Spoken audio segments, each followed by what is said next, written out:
To achievers. सो आज हम पढ़ने वाले हैं क्लास 10th इंग्लिश का फुटप्रिंट्स विदाउट फीट का chapter number 1 a Triumph of surgery. इस स्टोरी को हम समरी में पढ़ेंगे ताकि हमें चैप्टर एकदम अच्छे से क्लियर हो जाए और कोई भी डाउट ना रहे। If there are still doubts please do let me know in the comments, I surely answer your comments. So let's start, पढ़ते हैं क्या लिखा है। Chapter 1 A Triumph of Surgery. The chapter A Triumph of Surgery is about a small dog Tricky. ये जो chapter है वो एक डॉग के ऊपर बेस्ड है जिसका नाम होता है tricky, who was always indulge by his rich mistress Mrs Pomfrey. Mrs Pomfrey उस डॉग की मिस्ट्रेस यानी कि उस डॉग की मालकिन का नाम है। इंडल्ज का मतलब एकदम प्यार, लाड प्यार से उसको पाला गया है। With tasty and unhealthy treat several times a day. उसको बहुत ही ज़्यादा अनहेल्दी खाना दिया जाता था, बहुत ही ज़्यादा उसको दिन में बहुत बार अनहेल्दी और बहुत ज़्यादा बार उसको खाना दिया जाता था। Out of love she would overfeed her pet. उसको बहुत ज़्यादा प्यार आता था अपने डॉग पे तो वो ज़रूरत से ज़्यादा उसको खिला देती थी। Gradually Tricky gained oodles of weight and become lazy. He hardly exercise और went out for a walk due to his bloated structure. अब इतना सारा खिलाएंगे तो ऑफकोर्स उसका वज़न बहुत ही ज़्यादा बढ़ चुका था। वो बहुत ही ज़्यादा लेज़ी बन चुका था। वो एक्सरसाइज तो बिल्कुल ही ना के बराबर करता था और बाहर वॉक के लिए भी नहीं जाता था क्योंकि उसका स्ट्रक्चर बहुत ब्लोटेड यानी कि बहुत ज़्यादा फूला हुआ हो गया था। बिल्कुल एक सॉसेज की तरह दिखता था वो, तो इस वजह से वो चल भी बहुत मुश्किल से पाता था। In due course of time, he become bulky and lack of movement worried Mrs. Pumphrey soon. अब उस मिसेस पम्फ्रे को भी पता चल गया है कि हाँ ये बहुत ही ज़्यादा इसका वज़न भी बढ़ गया है, बहुत बल्कि हो गया है, तो इसकी वजह से मिसेस पम्फ्रे को भी बहुत ज़्यादा अपने डॉग की चिंता होने लग गई। Soon she consulted Mrs. James Heriot, a veterinary surgeon, for treatment of a lethargic dog.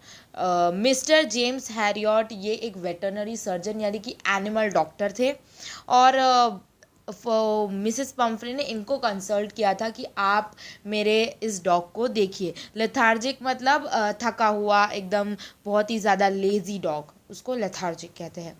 Mister Herriot was shocked to see Tricki's condition and took him to the hospital. Mister Herriot देख के एकदम चौंक गए थे, ये tricky कैसा हो गया है, इतना मोटा सान ऐसा, तो जल्दी से जल्दी वो उसको हॉस्पिटल लेके चले गए। He knew Mrs Pumphrey over indulgence would never let her pet dog led healthy lifestyle.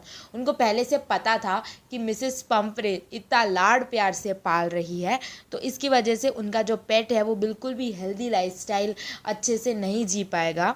He took the dog along with him and pulled him on the hospital bed. The dog didn't move for first 2 days and didn't eat any food either.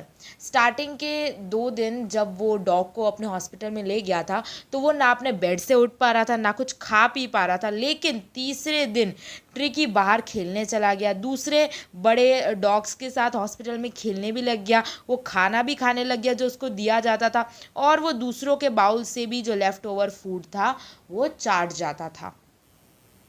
Mister Herriot give balance diet to Tricki along with plenty of physical exercises. जो mister Herriot थे यानी कि जो surgeon थे वो tricky को बहुत ही balance यानी कि हेल्दी फूड देते थे और बहुत ही ज़्यादा उसको फिजिकल एक्सरसाइज करवाते थे। Gradually ट्रिकीज condition started improving and he started fighting with other dogs for meals. धीरे धीरे उस जो डॉग की कंडीशन थी वो ज़्यादा से ज़्यादा अच्छी होती गई, बेहतर होती गई और वो दूसरे डॉग्स के साथ भी खेलने लग गया और खाना छीनने लग गया जैसे डॉग्स करते हैं। His mistress Mrs. Pumphrey would send eggs so that his pen didn't starve and get enough energy to recover from the treatment. अब जो मिसेस पम्फ्रे थी वो एग्स भेजती थी ट्रिकी के लिए ताकि ट्रिकी भूख से स्टार्व यानी कि भूखा ना रह जाए, तो ये सोच के मिसेस पम्फ्रे उसके लिए एग्स भेजती थी। लेकिन however James Harriet and his partner would eat eggs daily for breakfast, लेकिन फिर वो एग्स ट्रिकी को नहीं देते थे। मिस्टर हेरियट यानी कि जो सर्जन थे वो अपने फ्रेंड्स पार्टनर्स के साथ ही खा जाते थे। फर्दर मिसेस पम्फ्रे वाइन भी सेंड करती थी टू एनरिच ट्रिकीज ब्लड ताकि वो ट्रिकी का जो ब्लड है वो ज़्यादा बेहतर एनरिच यानी कि और अच्छा कर पाए, but those were again consume by Mrs Harriet और उनके पार्टनर्स, लेकिन वो वाइन हो एग्स हो वो सब मिसेस हैरियट खा जाते थे।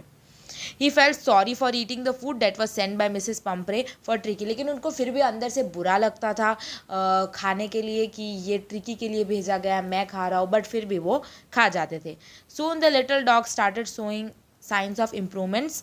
The vet decided to call the wealthy lady as she was very worried about her pet condition. धीरे धीरे वो जो डॉग की कंडीशन थी वो काफ़ी अच्छी होने लग गई थी.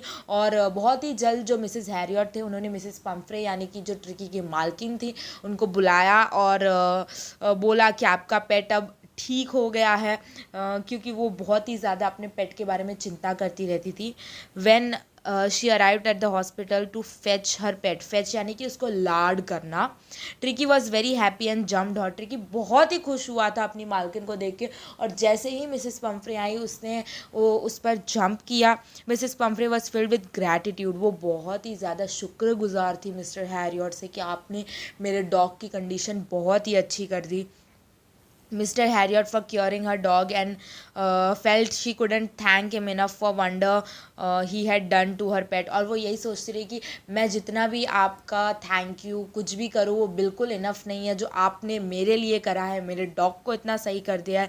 She felt this was indeed a Triumph of surgery. उसको लगा हाँ ये वाकई में एक ट्रायम्फ ऑफ सर्जरी है, मतलब बिना सर्जरी करे भी उस डॉग को इतनी अच्छी हालत में ला दिया, उसको ट्रायम्फ ऑफ सर्जरी बोलते हैं. तो ये जो डॉग था वो दूसरे डॉग्स के साथ रह के एक हेल्दी एनवायरनमेंट में रह के उसकी वजह से वो ठीक हो गया था.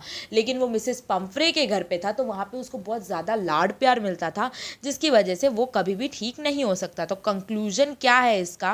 The chapter triumph of surgery signifies how rich parents indulge their children with expensive items which prove harmful to their kids health in the long run. अब जो बहुत ही ज़्यादा अमीर पेरेंट्स होते हैं वो अपने बच्चों को सारी चीज़ें दे देते हैं, जो चाहिए वो दे देते हैं, लेकिन आगे जाके वही चीज़ें बच्चों को बिगाड़ देती है. तो यही कंक्लूजन था इस चैप्टर का. आई होप आपको ये चैप्टर समझ आ गया हो. Thanks for watching. Please like share and subscribe.